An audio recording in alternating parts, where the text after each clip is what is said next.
All right, everyone, buckle up. We're about to deep dive into something a little unexpected. Strategic planning, but with a twist. You ready for this?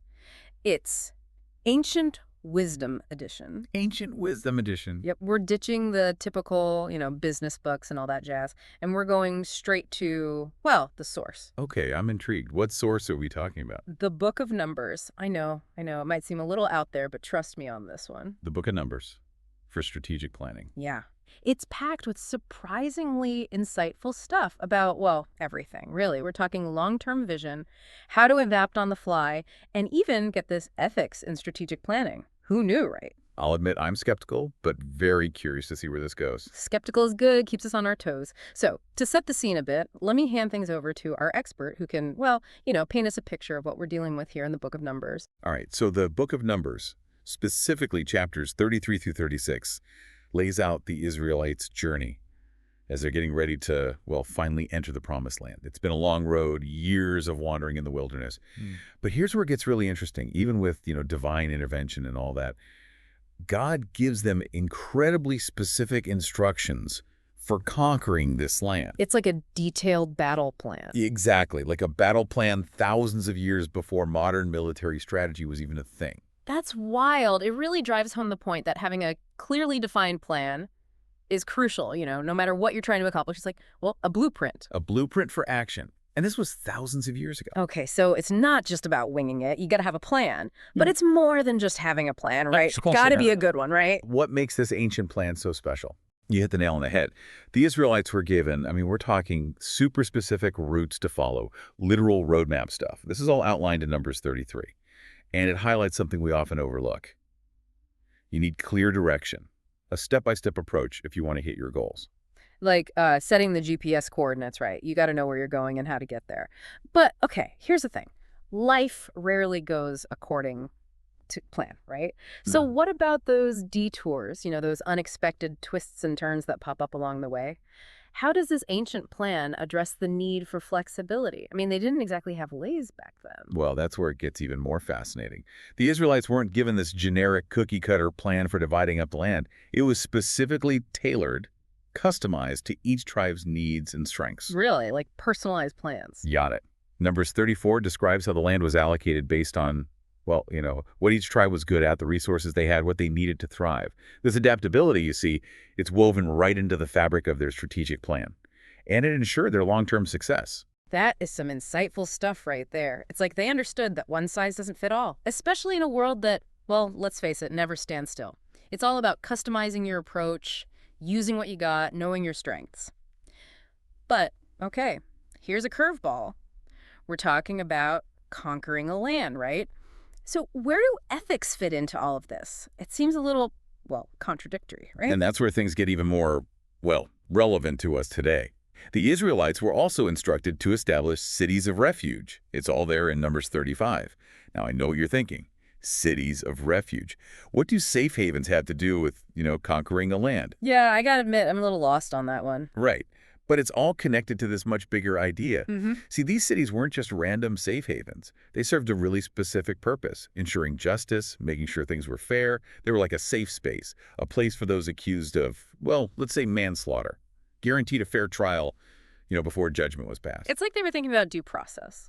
Exactly. And this seemingly small detail points to a massive principle, baking ethics and social responsibility right into the plan. Well, hold on. So even in the midst of conquering a land, setting up a fair and just system was top priority.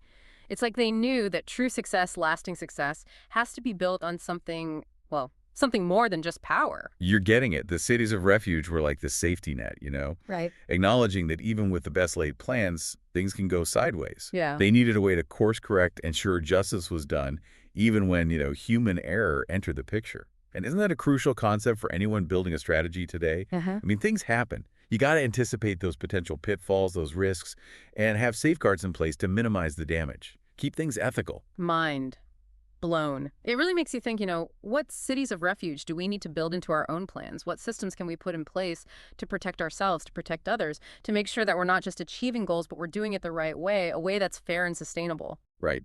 Think long-term. Think about the impact of your actions, not just the immediate outcome.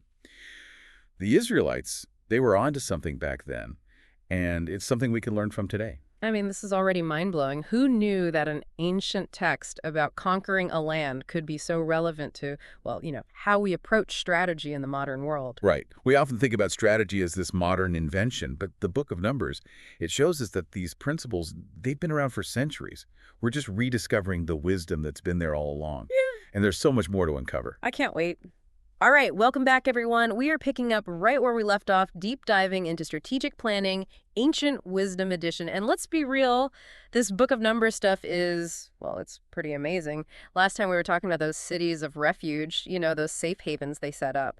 Yeah, it's fascinating, right? They weren't just about, like, physical safety or anything. They were a symbol, I think.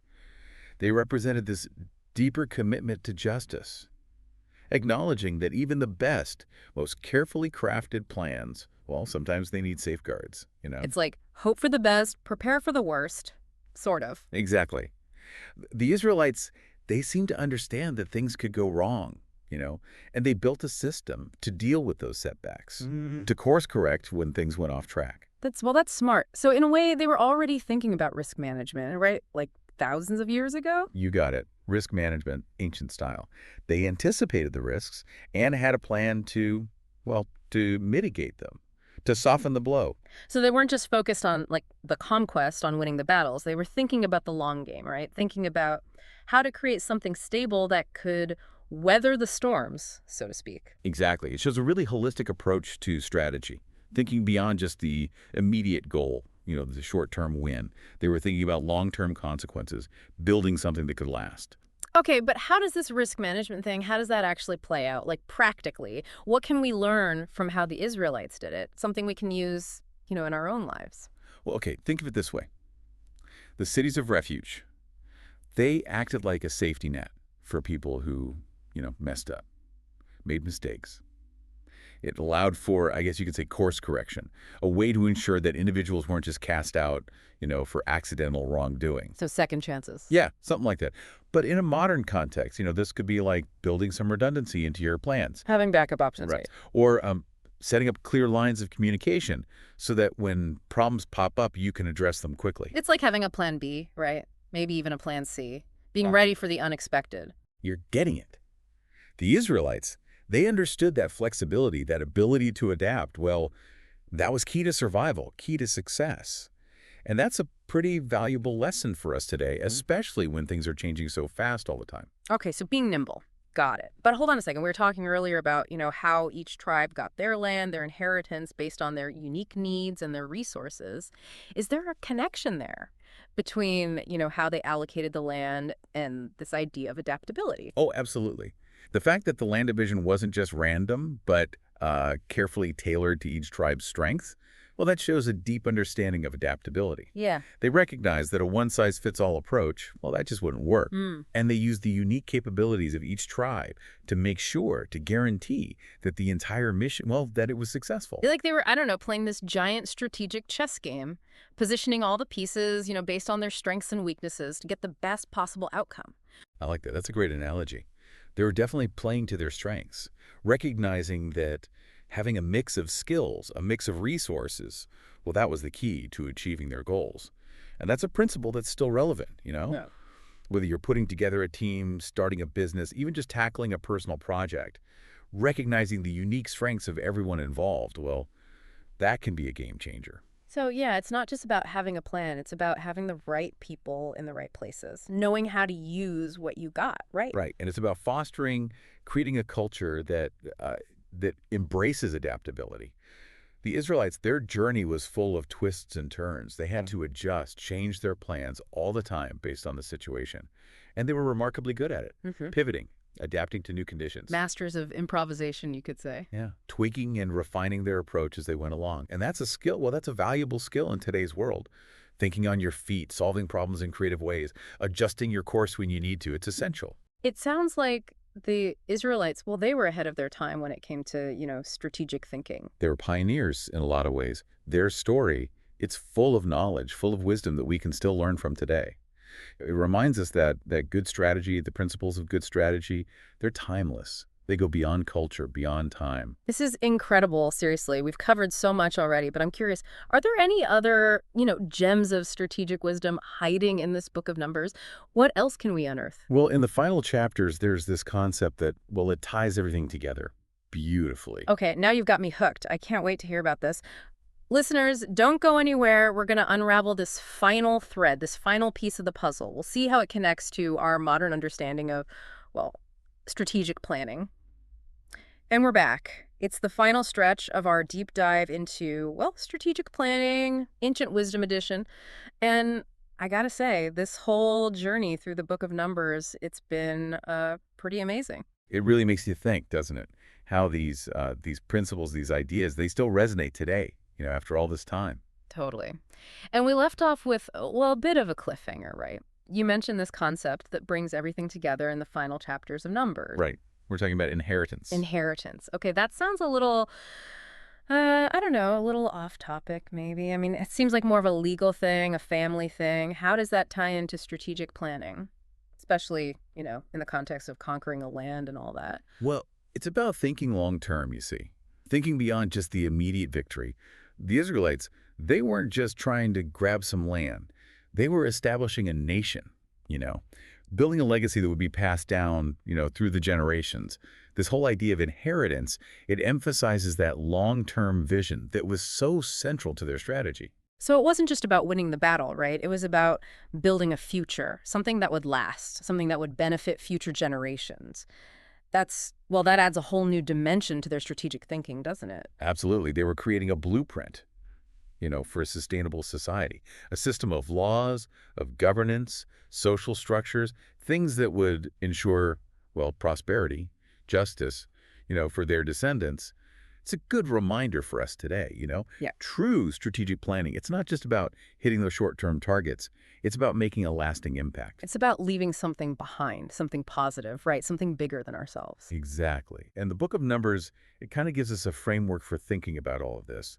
The Israelites, they were meticulous planners, not just in how they, took the land, but in how they divided it up, how they built their cities, how they set up their system of justice. They were laying the foundation for a legacy. A legacy of a thriving society, right? Yeah. That would, carry their values forward.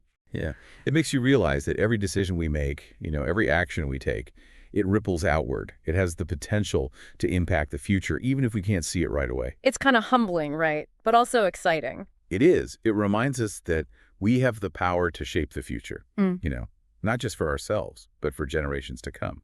That's where the real power of strategic planning lies. Okay, so as we wrap up this incredible deep dive, this journey into the strategic wisdom of the Book of Numbers, what's the key takeaway? What should our listeners walk away with? How can they, apply these ancient principles to their own lives, to their own goals, to their own plans? I think the biggest takeaway is to change our perspective a little bit, Hmm. to stop seeing strategic planning as just a tactical thing, a checklist. Yeah. Instead, think of it as a chance to create a legacy. Ask yourself, what kind of impact do you want to make on the world? What kind of world do you want to leave behind? Wow, those are some big questions. It really forces you to think beyond, just the day-to-day. It does.